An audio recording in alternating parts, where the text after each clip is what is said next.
People say, not my clowns, not my circus.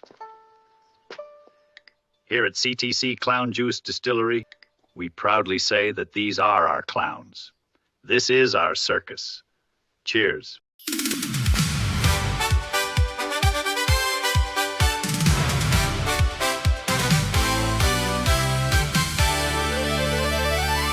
We are here to watch Clowntown Chronicle.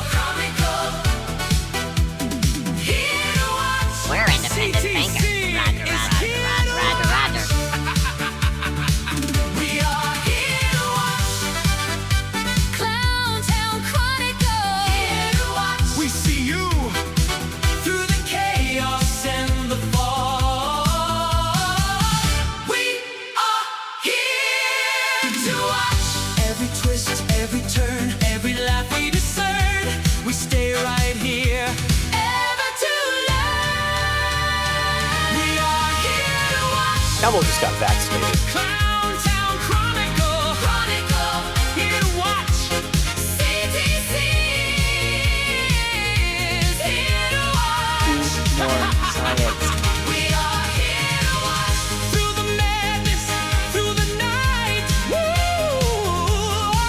We are here to watch. Clowntown Chronicle. Smiling bright.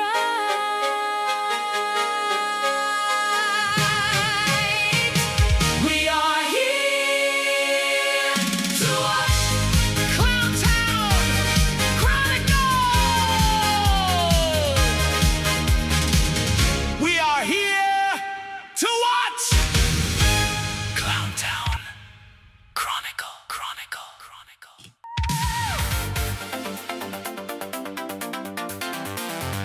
It's Monday! No, it isn't. Well, not right now. No, not at the time of recording. But it's Monday for everybody else listening. Ah, So now everyone's associated pain with our show, which was a brilliant marketing strategy, Adam. yeah. Yeah. They all just feel horror and sadness because they're starting their week and we're still here in the beautiful weekend, just enjoying ourselves here on the Clowntown Chronicle. I was The thinking eternal weekend. my favorite podcasts are the ones that come out on Friday. And it has nothing to do with how good they are. It has to do with the fact that I always see them on Friday. And now I feel silly because the whole idea was to help soothe the pain of going back to work. You poor wages. You poor employ 'em, just like me. Employ them. Employ 'em. Yeah, I don't know if you've heard Never. that one, but I have not heard that one. it's going around. I think I prefer wagey, but employ 'em is the one that I've been hearing a lot recently. How are you, Adam? Finally not soaked in rain. Yeah, it's been pretty stormy out there now, hasn't it? Yeah, it's probably, I don't know, there's definitely the worst storms I've seen in this area of Wisconsin in a while.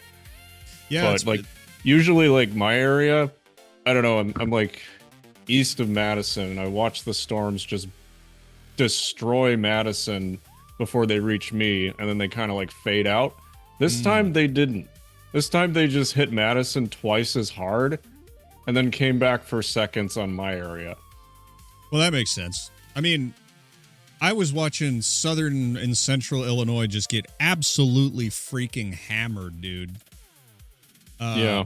And I was kind of like, I lost power last night. And actually, we're going to talk a little bit about that because it was a darn near spiritual experience to lose my power. Quite frankly. Finally out of the Matrix by force. Yes, God came in and said, enough of that, Aaron. You are browsing slop too late at night. And So that's when you brought out the smartphone, right? no, actually. So that's one of the craziest things is I laid down on my, well, not my, but Miss Producer's beanbag. And I turned my phone off. You turned- psycho. I turned it off like a nut. And it felt really good. I don't know why. I don't want to pretend to know why. But I also went ahead and just like Turned off the old smartwatch too. It saved your wrist from the EMF. Yes, it felt good. I'm not going to lie. It felt good. And no, I don't know why. But when I turned all of it off and when all the power was down and I was looking out across my employum complex with no lights on, and all I could see was that which God revealed with the lightning, I felt clean. Well, And then I felt something very strange. I felt a tingling around the crown of my head for like 30 minutes. huh. Yeah, well, one thing you said to me that I thought was interesting was you said it felt like you went back in time, Yes. or like you were a child again, Yes. which I think it was less you were a child again, as in it was less it was more Jesus, can't talk today. More you remembered what it felt like to not have the air vibrating around you constantly. Yes, and that's the part that sounds a little kooky, now doesn't it? Not really. Uh, In this world, in clown world, hmm. vibrating air is like normal. Yeah, you know, there was a thing that we both experienced during the early days of the beer bug, which was when all the conspiracy theorists were also being like, well, they're using this opportunity while everyone's inside to install 5G. And then it felt like there was some kind of a weapon going on. Like they were using some kind of Goybeam or something to fry people's brains. You remember Yeah. that? It felt Yeah. like everybody sped up and they couldn't talk fast enough. Yeah, actually. Everybody got all jumbled up. We called it the scrumble. Mm-hmm. And we'd call each other and we'd say, well, they turned it on again today. Mm-hmm. Because you could feel it. Like, even in between the summer of love and just the COVID madness in general, some days you just wake up and it was like everything was tingling Mm-hmm. everywhere. And I don't know, maybe we're getting too deep into it too fast, but I think one thing that that sensation you're talking about, like when your power went out, you know, the last time I felt, the only times I feel that is when I'm in extremely rural locations. So, like, I think the furthest away I've been from like a major grid area was when I went up to Copper Harbor last year. And where is that again? That is the northernmost point in Michigan, I believe. Or it's Wisconsin, I don't know. It's like when you go up there, it doesn't matter. But yeah, we got there. It was like a 8-9 hour drive. I can't remember, but we got out of the car. It was just like everything was so still. Mm-hmm. And it was the same feeling I got when I went to Hawaii years ago. It was like I got off the plane and I was like, this is what the air's supposed to feel like. Yep. And I don't know if that is entirely because of the grid or the 5G or the towers or whatever. But I definitely think it has something to do with it. And yeah, it does like make me feel like it's a summer day in 1999. Yes. And I'm outside with a super soaker with not a care in the world. But yeah, I think slowly they've kind of pushed up this technology, whether it's for nefarious purposes or just for the nature of expanding the communications industry. You know, it's a lobster in a pot of water kind of deal, you know? Yeah. Yeah. It was so significant feeling that all of a sudden because the power flickered and then it went out again and then it went out for good for like 5 hours. And I was so calm. And it's not like I didn't have the internet, right? Like I have a nice phone. I can get the internet on my phone. But when everything was off and the only thing you had was the rain and the thunder, I just don't think it was, oh man, this is good sleeping weather. It was so significant. I was like, I'm actually going to try turning off my power tonight. All of it. Just to see what happens, to see if it comes back. Because now here's the thing, Adam. This sounds crazy to people who don't believe in this sort of thing. But just for a little context, not only did I study mass communications tech, which qualifies me to have some kind of an opinion on it. I also knew people who worked in cell towers, and they would take photos from inside the job when they were done, and they'd be distorted because the waves coming off of the equipment were so strong, it caused distortions in the image. Yeah. I'm not going to sit here and pretend like that doesn't have an effect. And we'll get to that. We'll get to that in the back half of the show. I know most people are here for the slop, but I think it's a very important topic. And also, I think it's important to like preface too that it's like we're not talking about conspiracy theory anymore. No. You know, like to say that the mass communications radio waves jumbling up, you know, space and time itself is not a thing is just ignorant. Like whether or not it's like, oh, it causes brain tumors or they can use it for mind control. It's like, no, at the very least, it is making your subconscious mind agitated. Yeah. And there's no arguing that. Well, there's a great argument to say that it even if it doesn't agitate your subconscious mind in like a mind control way, it agitates your body. Yeah, and your cells are just not used to this kind of exposure, and you know perhaps it's an evolutionary bottleneck. Maybe our great filter is 5G, Adam. Well, yeah, or maybe it's the it's Wingstop. Uh-oh. This is the Wingstop 420 hot box combo, available in 2 days. It comes with a rolling tray. What's a rolling tray? Oh, well, it's 420. You know what a rolling tray is, right? Oh. See, that's how dumb I am. I didn't think about like rolling doobies. I thought about, well, you throw the spices on this tray and then you roll the wings in it. I feel like that's probably the official use for the rolling tray. Yeah. But, I mean, look at this branding. The Wingstop Hot Box. Ugh. I mean, you got a lava lamp. You got some kind of a candle or a drink here. I like the creepy green light on the right. Yeah. It's like a horror movie. This looks like somebody took a picture of a college dorm and put it through AI and said, make it look nicer. Yeah, it does have like a dorm look to it, doesn't it? Oh my god. Yeah, I told you about my totally first. not addictive, by the way. It's fine for you. You should definitely do that, you know?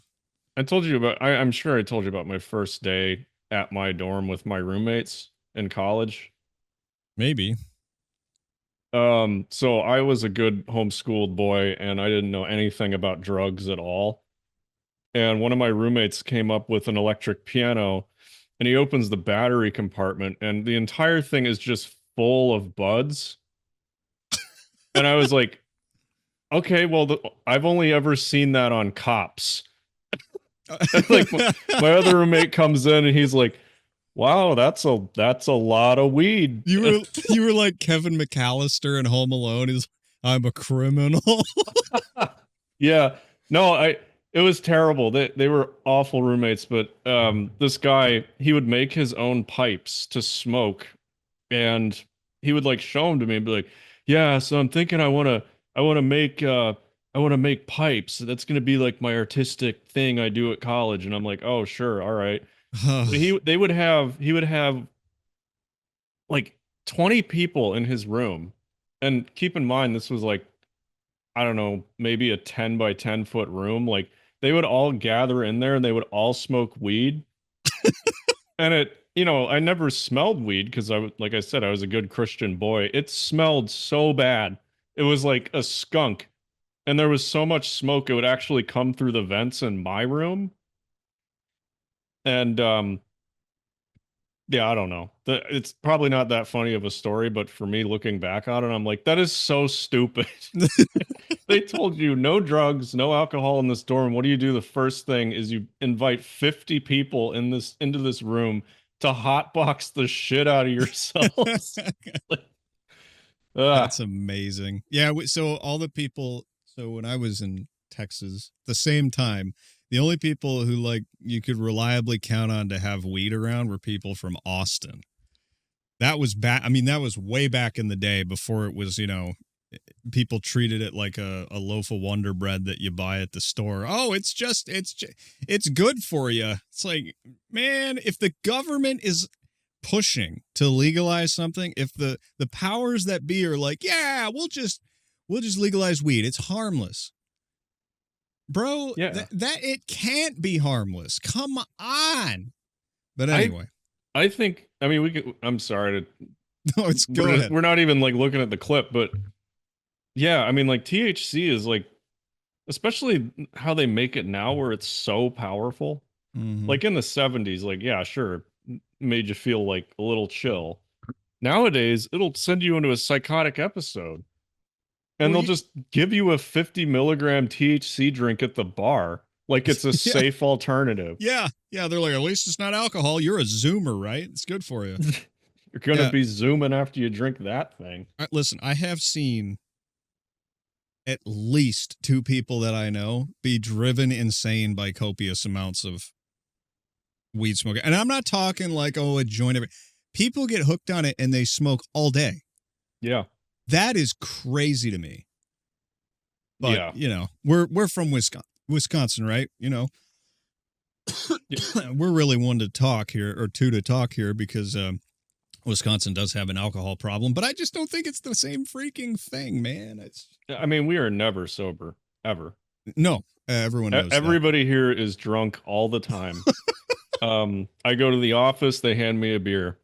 No, I'm just kidding. But That's just like Austin. I heard when I was in Austin, I heard about the beer cart at certain places that you work, where they roll around a cart of beer at the end of the day, and everyone gets a pint and drinks it and then drives home. It's like, man, I don't feel like that's healthy.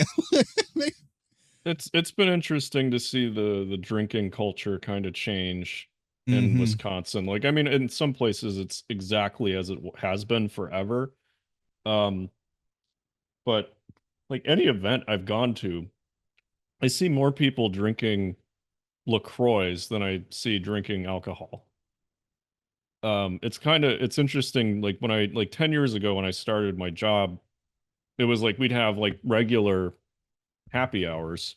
Mm.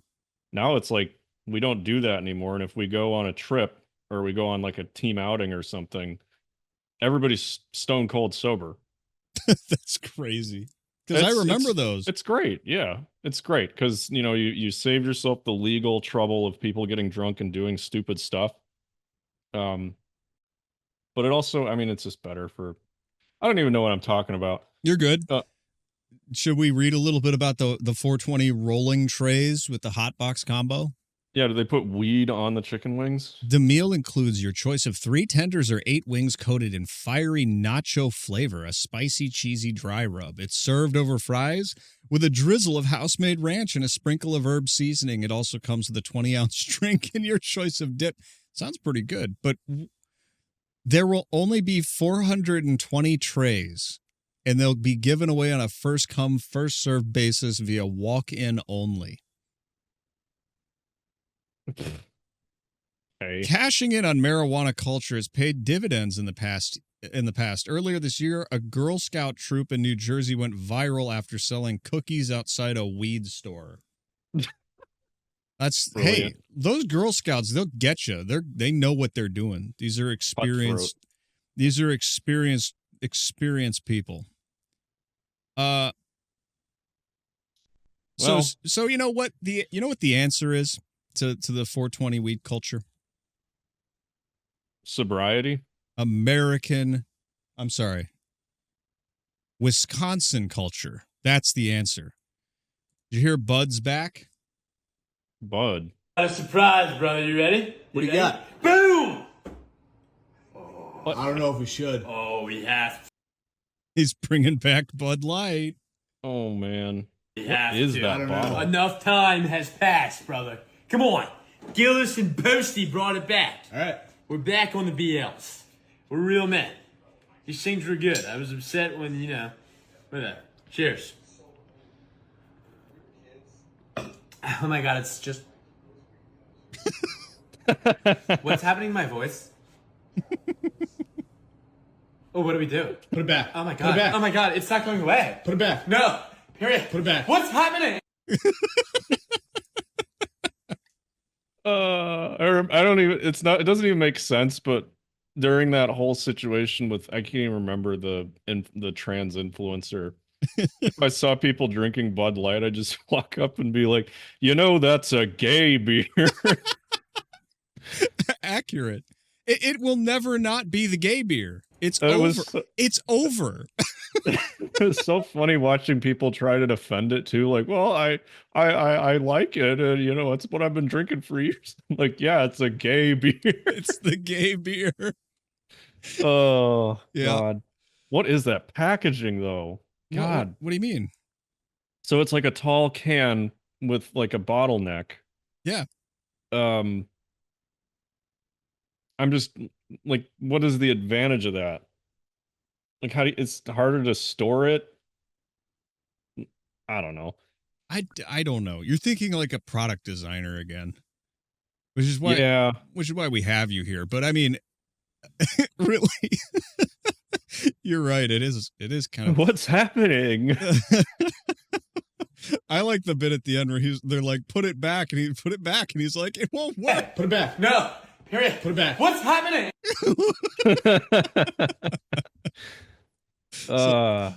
So that is the answer to weed and alcohol culture. Which, what's funny is Gen Z doesn't care about all this at all. These are trends, right? Yeah. They don't drink. A lot of them smoke weed. I mean, I have heard, but the ones that don't really hate all of it. It's fascinating. And you when you're talking to a Gen Z about this stuff, if you start to be like, well, you can have a good time with alcohol and, weed can chill you out and stuff. If you're talking to the right one, they look at you like a failure. And you feel it. You just feel totally, not judged in like a religious sense, but you feel like, oh, they really don't like that. It's fascinating. Well, it's probably because they watched all the millennials ahead of them embarrass themselves Yes. publicly because of alcohol. You want to do the opposite of what the old people do, right? Mm-hmm. So it's funny. It's like their version of rebellion is to not do bad things. Yeah, I mean, I think a Gen Z influencer type would be who is on this health train would be like, all beer is gay beer. Yep. And all weed is bad, and like whatever. Like I know the vibe, but here's what it is. It's a cultural swing back because there is a place for a glass of wine. It's like, well, geez, when you go to a vineyard in Italy, you have to. Come on, right? Yeah. Oh no, there's Or gonna maybe be. don't go to a vineyard because that's cringe. I You're don't right. know. It's cringe. And of the things that Gen Z has decided to jettison from the culture, there is also the Quirk Chungus. We'll get to this in a second. You're going to like this. This is the Quirk Chunguses continue to spread their filth and lies. I brought this just for you. I have no major point I want to make about this. I just wanted to remind you that the Quirk Chungus exists. Are you ready? Real quick, it was really refreshing. In my circle of friends, we knew a Quirk Chungus who was also incredibly toxic and, libtarded. Like, not even like in a way where even other liberals thought she was irritating. But it was so refreshing. Like, we haven't talked to her in 5-6 years. And she was brought up around the table with some of my left-leaning friends, and they were all like, oh yeah, she sucked. We just bagged on her for a while, and it was like, yeah, but back then we couldn't have said anything. Oh no. But now it's nice to see them like coming around and being like, yeah, she was crazy. Yeah. Listen, there are people who are just culturally liberal. I mean, that's what happened during the Obama years. People just where they were like, well, I guess this is the way of the future. I would like a job someday, so I'm not going to fight against this tidal wave. And then there's people who like made it their entire personality.